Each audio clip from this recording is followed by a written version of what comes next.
அமெரிக்காவுக்கு வெளியிருந்தெல்லாம் ஆபத்து போக தேவையில்லைங்க. ட்ரம்ப்ங்கிற பேர்ல அமெரிக்காவுக்குள்ளேயே அவங்களுக்கான ஆபத்து அப்படிங்கிறது இருக்குது. ஸோ யூனிவர்சல் டாரிஃப், அதாவது இந்த உலக நாடுகள் எல்லாத்துக்குமே நான் வரி விதிக்க போறேன் அப்படிங்கிற பேர்ல இந்த உலக நாடுகளே மொத்தமா அமெரிக்கா தனக்கு எதிராக திருப்பிருச்சுங்க. ஒரு மிகப்பெரிய ஆபத்தை நோக்கி அமெரிக்காவை ட்ரம்ப் பிடிச்ச தள்ளி விட்டுருக்காரு. ஸோ இந்த வீடியோல நம்ம என்ன பார்க்க போறோம் அப்படின்னா, ட்ரம்ப் சொல்லக்கூடிய இந்த லிபரேஷன் டே அப்படின்னா என்ன, எல்லா நாடுகள் மேலேயுமே வரி விதிக்க போறேன் அப்படின்னு சொல்லி ட்ரம்ப் சொல்றதுக்கான காரணம் என்ன அப்படிங்கிறதையும் பார்க்க போறோம். கூடவே எல்லா நாடுகளுமே இப்போ அவர்களுடைய பகைமையை மறந்து அமெரிக்காவுக்கு எதிராக கைகோர்த்து இந்த விஷயத்தை எதிர்கொள்ள தயாராகிறது எப்படி அப்படிங்கிறதையும் ரொம்பவே டீட்டெயிலா இந்த ஒரு வீடியோல பார்க்க போறோம். வீடியோவை லைக் பண்ணிக்கோங்க, சேனலை சப்ஸ்கிரைப் பண்ணிக்கோங்க. வாங்க வீடியோக்குள்ள போயிடலாம். அறிவோம் தெளிவோம் உறவுகளுக்கு அன்பான வணக்கங்கள். முதல் விஷயமா, அமெரிக்க அதிபரான டொனால்டு ட்ரம்ப் அமெரிக்காவே காலி பண்ற வகையில ஒரு தரமான சம்பவத்தை பண்ணிவிட்டு இருக்காருங்க. அப்படி என்னப்பா பண்ணிட்டார் அப்படின்னு கேட்டீங்கன்னா, ஏப்ரல் 2ஆம் தேதி அன்னைக்கு லிபரேஷன் டே அப்படின்னு சொல்லி ஒரு புதுவிதமான தினத்தை அமெரிக்காவில் அனௌன்ஸ் பண்ணியிருக்கார். அது என்னப்பா லிபரேஷன் டே அப்படின்னு கேட்டீங்கன்னா, ட்ரம்பை பொறுத்த வரைக்கும் இந்த உலகத்தில் இருக்கக்கூடிய பல நாடுகளும் அமெரிக்கா கிட்ட இருந்து பல்வேறு வகையான உதவிகளை வாங்குறாங்க.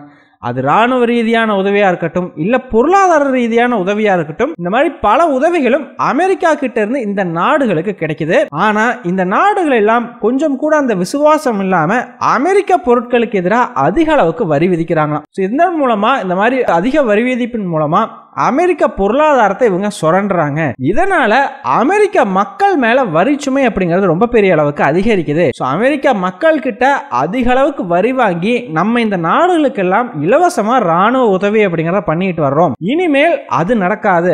அமெரிக்க மக்கள் மேல இருக்கிற அந்த வரி சுமையை நான் இறக்கி வைக்க போறேன்.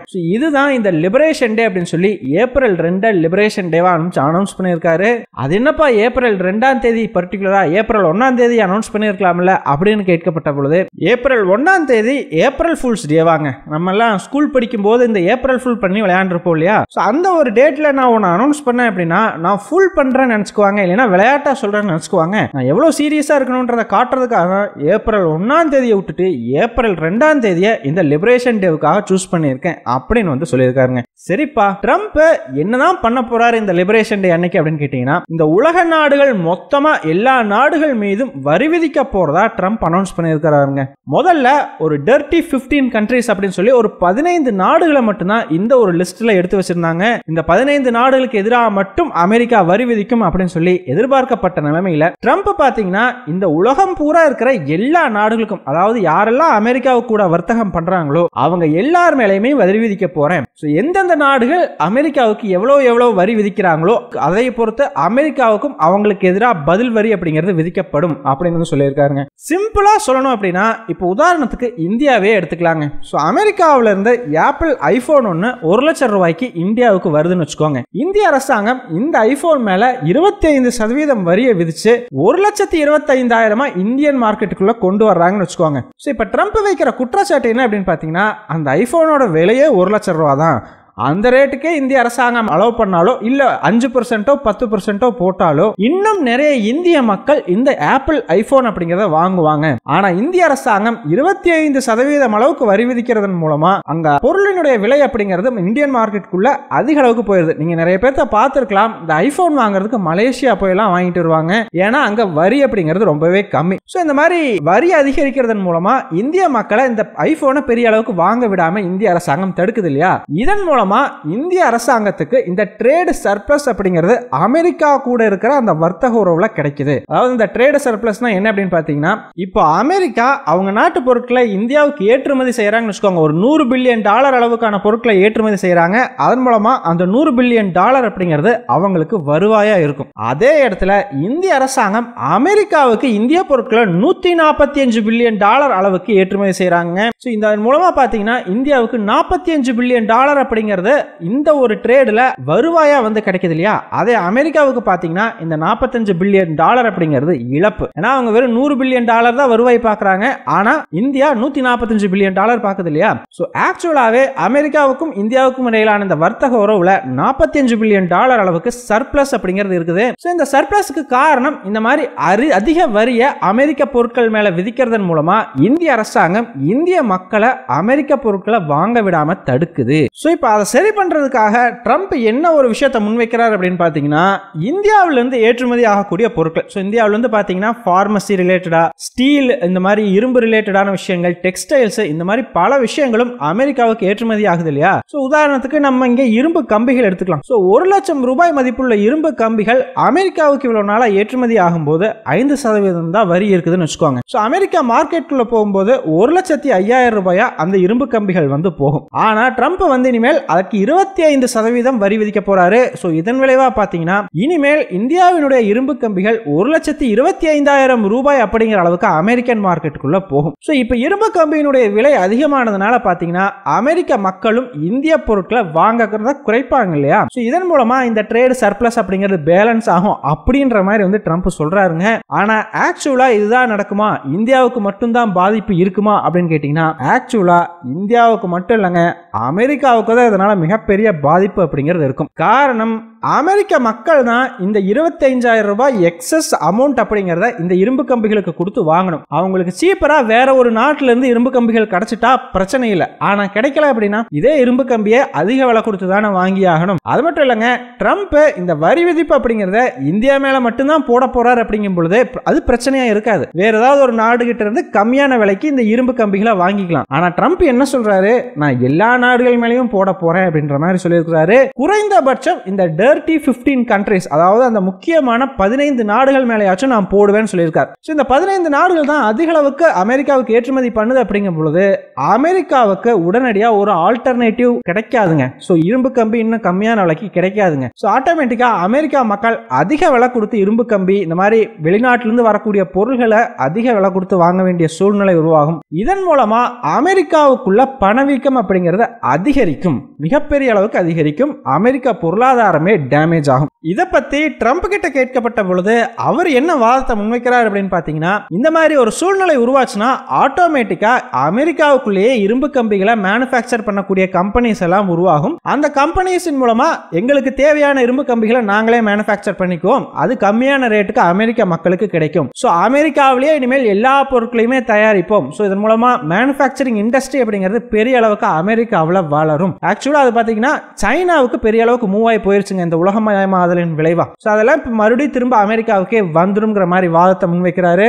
அது மட்டும் இல்லைங்க, 10 வருஷத்துல $8 டிரில்லியன் அளவுக்கு இதன் மூலமா அமெரிக்காவுக்கு வருமானம் கிடைக்கும் அப்படின்னு வந்து ட்ரம்ப் சொல்றாருங்க. ஆனா இதற்கு அமெரிக்கா கொடுக்க வேண்டிய விலை அப்படிங்கிறது ரொம்ப ரொம்ப ஜாஸ்திங்க. அவர் சொல்ற மாதிரி நடந்துட்டா பரவாயில்ல, அமெரிக்காவுக்குள்ளே தரமான இரும்பு கம்பிகள் உற்பத்தி செய்யப்பட்டுட்டா பிரச்சனை இல்லை. ஆனா அதை செய்யறதுக்கு பல மாதங்கள், வருடங்கள் கூட பிடிக்கலாம். அந்த அளவுக்கு வந்து அங்க மேனுஃபேக்சரிங் டெவலப் ஆகிறதுக்கு. அது மட்டும் இல்லைங்க, இங்க ட்ரம்ப் பாத்தீங்கன்னா ஒரு நாட்டுக்கு எதிராக ஒரு ட்ரேட் வாரம் நடத்த போறது இல்ல, இந்த உலகம் பூரா பல நாடுகளுக்கு எதிராக அனௌன்ஸ் பண்ணியிருக்காரு. முக்கியமா மிகப்பெரிய நாடுகள், ஐரோப்பிய ஒன்றியமாகட்டும், கனடாவாகட்டும், சைனாவாகட்டும், இந்த நாடுகளுக்கு எதிராக நடத்த போறாருங்கிறது தெளிவாவே தெரிஞ்சு போச்சு. இதனால என்ன ஆக ஆரம்பிச்சிருக்குது அப்படின்னு பாத்தீங்கன்னா, அமெரிக்காவுக்கு எதிராக இந்த நாடுகள் எல்லாம் கைகோர்க்க ஆரம்பிச்சிருக்காங்க. ஈவன் எதிரிகளா இருந்த நாடுகள் கூட கைகோர்க்க ஆரம்பிச்சிருக்காங்க. இதனுடைய ஆரம்ப புள்ளி பாத்தீங்கன்னா இந்தியாவுக்கும் சைனாவுக்கும் இடையில ஏற்பட்ட அந்த ஒரு ஒப்பந்தம் தான். இந்தியாவும் சைனாவும் ஒரு அக்ரிமெண்ட் ஒண்ணு போன வருடமே போட்டுக்கிட்டாங்க இல்லையா. அதன் பிறகு பாத்தீங்கன்னா ஐரோப்பிய ஒன்றியம் இந்தியாவுக்கு வந்து இந்தியா கிட்ட ஒரு ஃப்ரீ ட்ரேட் அக்ரிமெண்ட் அப்படிங்கறத கேட்டிருக்காங்க. இதே மாதிரி ஐரோப்பிய ஒன்றியமும் கனடாவும் பார்த்தீங்கன்னா அமெரிக்காவுக்கு எதிராக இந்த வரி விதிப்பு விஷயத்துல கைகோர்த்திருக்காங்க. எந்த அளவுக்கு அப்படின்னா, அமெரிக்கா ஐரோப்பிய ஒன்றியத்துக்கு எதிராகவோ இல்ல கனடாவுக்கு எதிராகவோ அதிக வரி விதிப்பு பண்ணாங்க அப்படின்னா இந்த இரண்டு அமைப்புகளும், அதாவது ஐரோப்பிய ஒன்றியமும் கனடாவும் சேர்ந்து அமெரிக்காவுக்கு எதிராக கடுமையான வரி விதிப்பு அப்படிங்கறத பண்ணுவாங்க. ஐரோப்பிய ஒன்றியத்தினுடைய தலைவரான உர்சுலா வான் டெர் என்ன சொல்லியிருக்காங்க அப்படின்னா, இந்த உலகத்திலேயே மிகப்பெரிய பொருளாதார அமைப்பு அப்படின்னு பார்த்தா அது ஐரோப்பிய ஒன்றியம் தான். கண்டிப்பா எங்களுக்கு எதிராக ட்ரம்ப் ஏதாவது நடவடிக்கை எடுத்தா நாங்களும் கனடாவும் சேர்ந்து அமெரிக்காவுக்கு எதிராக கடுமையான வரி விதிப்பை கண்டிப்பா பண்ணுவோம் அப்படின்னு சொல்லியிருக்காங்க. அது மட்டும் இல்லைங்க, இந்த கொரிய தீபகற்பத்திலையுமே பாத்தீங்கன்னா அதிசயமா எதிரிகள் கைகோர்த்திருக்காங்க. தென்கொரியாவுக்கும் ஜப்பானுக்கும் பாத்தீங்கன்னா சைனானாலே சுத்தமா ஆகாது. ஆனா இந்த விஷயத்துல சைனா கூட இந்த இரண்டு நாடுகளும் கைகோர்த்திருக்காங்க. ட்ரம்ப் ஒருவேளை இந்த 3 நாடுகளுக்கு எதிராக ஏதாவது ஒரு வரி விதிப்பை அனௌன்ஸ் பண்ணார் அப்படின்னா இந்த 3 நாடுகளும் சேர்ந்து அமெரிக்காவுக்கு எதிராக கடுமையான வரி விதிப்பை அமல்படுத்த போறதா இவங்களும் வந்து அமெரிக்காவுக்கு எச்சரிக்கை அப்படிங்கறத விடுத்திருக்காங்க. இந்த மாதிரி பாத்தீங்கன்னா அமெரிக்காவுக்கு எதிராக இந்த எல்லா நாடுகளும் கைகோர்க்க ஆரம்பிச்சிருக்காங்க. இது அமெரிக்காவுக்கு சுத்தமா நல்லதில்லைங்க. ஈவன் ட்ரம்ப்புக்கு கூட பாத்தீங்கன்னா ஆல்ரெடி இது பயத்தை கொடுக்க ஆரம்பிச்சிருக்குது. ஐரோப்பிய ஒன்றியத்துக்கும் கனடாவுக்கும் பயங்கரமான வார்னிங் அப்படிங்கறத ட்ரம்ப் கொடுத்திருக்காரு. நீங்க ரெண்டு பேரும் ஒன்னா சேர்ந்து எனக்கு எதிராக வரி விதிப்பு பண்ணணும்னு நினைச்சீங்கன்னா மறுபடியும் பதிலுக்கு நான் இன்னும் அதிக அளவுக்கு வரி விதிப்பேன் அப்படின்னு சொல்லி.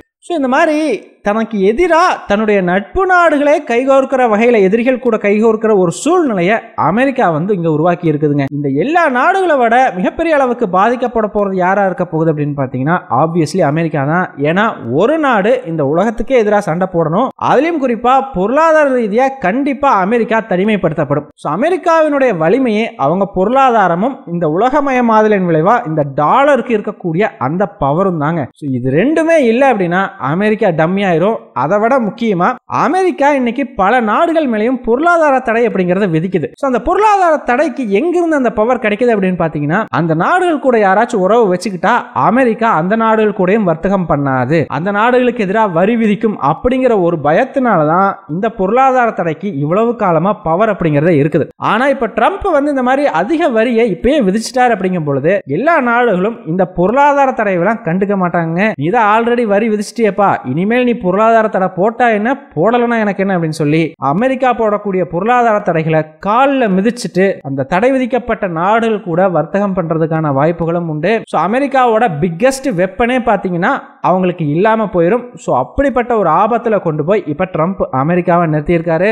ட்ரம்ப் கடுமையான வரி விதிப்பை ஃபாலோ பண்ணுவாரா இல்ல பேருக்கு மைல்டா இந்த 15 நாடுகள் மேல மட்டும் வரி விதிச்சு அவங்க எப்படி ரியாக்ட் பண்றாங்கன்றத பார்த்துட்டு அதன் பிறகு ஏதாச்சும் பண்ணுவாரா அப்படிங்கறத நம்ம வெயிட் பண்ணி தான் பார்த்தாகணும். ஃபைனலா நீங்க என்ன நினைக்கிறீங்க? ட்ரம்பினுடைய இந்த யுனிவர்சல் ட்ரேட் வார் அல்லது இந்த லிபரேஷன் டே அப்படிங்கிறது அமெரிக்காவுக்கு உண்மையிலுமே லிபரேஷன் டேவா மாறுமா இல்ல அமெரிக்காவை மேலும் படுகொலியில புடிச்சு தள்ளுமா? உங்களுடைய கருத்துக்கள் என்ன அப்படிங்கறத மறக்காம கமெண்ட்ஸ்ல சொல்லுங்க. நன்றி.